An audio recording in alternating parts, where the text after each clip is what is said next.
Son of God, share my mind, and you don't die. This is the season 3, the episode 523 in the series How to Manifest Immortality.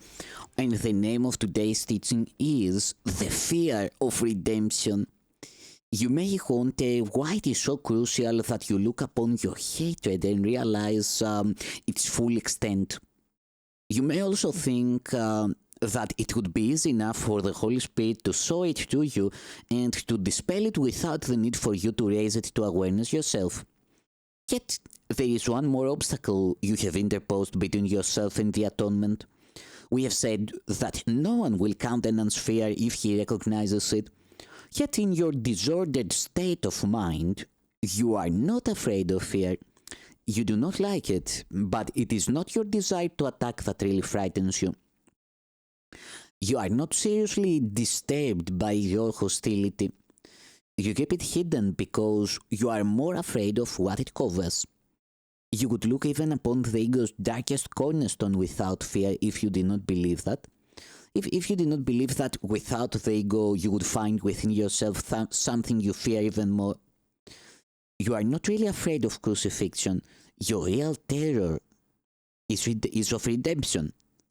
Under the ego's dark foundation is the memory of God, and it is of this that you are really afraid.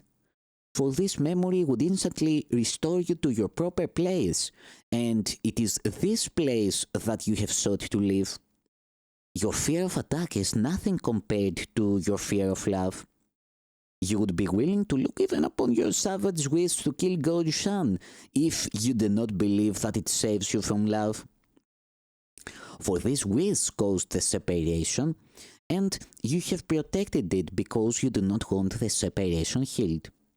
You realize that by removing the dark cloud that obscures it, your love for your Father would impel you to answer His call and leap into heaven. You believe that attack is salvation because it would prevent you from this, or still deeper than the ego's foundation and much stronger than it will ever be is your intense and burning love of God and His for you. This is what you really want to hide. In honesty, is it not harder for you to say, I love than I hate? You associate love with weakness and hatred with strength, and your own real power seems to you as your real weakness. For you could not control your joyous response to the call of love if you hid it, and the whole world you thought you made would vanish. The Holy Spirit then seems to be attacking your fortress, for you would shut out God and He does not will to be excluded. You have built up your whole insane belief system because you think you would be helpless in God's presence and you would save yourself from His love because you think it would crush you into nothingness. You are afraid it would sweep you away from yourself and make you little because you believe that magnitude lies in defiance and that attack is grandeur. You think you have made a world God would destroy, and by loving Him, which you do, you would throw this world away, which you would. Therefore, you have used the world to cover your love, and the deeper you go into the blackness of the ego's foundation, the closer you come to love, to the love that is hidden there. And it is this that frightens you. You can accept insanity because you made it, but you cannot accept love because you did not. You would rather be a slave of the crucifixion than a son of God in redemption. Your individual death seems more valuable than your living oneness, for what is given you is not so dear as what you made. You are more afraid of God than of the ego, and love cannot enter where it is not welcome. But hatred can, for it enters of its own volition and cares not of yours. You must look upon your illusions and not keep them hidden because they do not rest on their own foundation. In concealment they appear to do so, and thus they seem to be self-sustained. This is the fundamental illusion on which the others rest, For beneath them and concealed as long as they are hidden is the loving mind that thought it made them in anger, and the pain in this mind is so apparent when it is uncovered that its need of healing cannot be denied.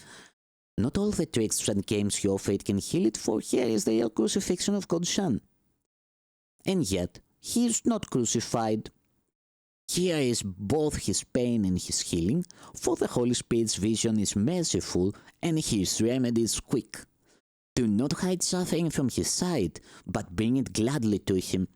Lay before his eternal sanity all your hurt, and let him heal you. Do not leave any spot of pain hidden from his light, and search your mind carefully for any thoughts you may fear to uncover.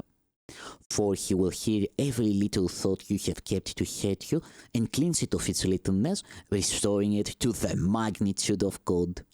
Beneath all the grandiosity you hold so dear is your real call for help. For you call for love to your Father, as your Father calls you to himself. In that place which you have hidden, you will only to unite with the Father in loving remembrance of him.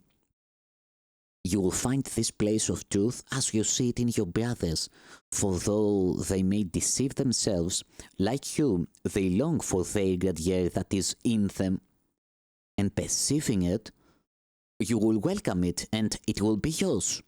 For grandeur is the right of God's Son, and no illusions can satisfy him or save him from what he is. Only his love is real, and he will be content only with his reality. Save him from his illusions, that you may accept the magnitude of your Father in peace and joy. But exempt no one from your love, or you will be hiding a dark place in your mind where the Holy Spirit is not welcome. And thus you will exempt yourself from his healing power, for by not offering total love, you will not be healed completely. Healing must be as complete as fear, for love cannot enter where there is one spot of fear to mar its welcome. You, who prefer separation to sanity, cannot obtain it in your right mind. You were at peace until you asked for special favor, and God did not give it, for the request was alien to him, and you could not ask this of a father who truly loved his son. Therefore you made of him an unloving father, demanding of him only what such a father could give. And the peace of God's Son was shattered, for he no longer understood his Father.